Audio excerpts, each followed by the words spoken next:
Good day, guys. Welcome back to the channel. So let's see what we'll be expecting for this week on our Euro JPY.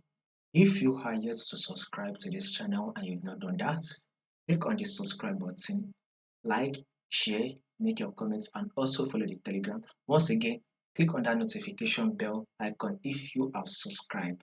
If you are yet to subscribe and click on the bell notification. If you've not done that, click on subscribe now and click on the bell notification. So once I drop an update, instantly you will get the update. Let's see what we'll be expecting this week on our EURJPY.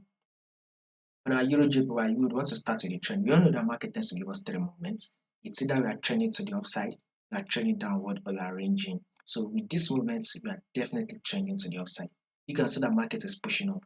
We are having a series of higher high and an higher low. So market has literally been pushing up. This is it. Market has been giving us that higher high, higher high, and a higher low.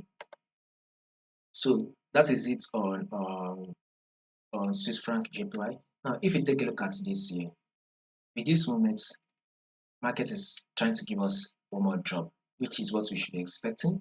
If it gives us that one more drop, we are likely to see another bullish move, which will play out. So for that bullish move that will happen, once it start playing out, I will give you guys the updates instantly. So once it's so, click on the notification bell icon, you will get the updates.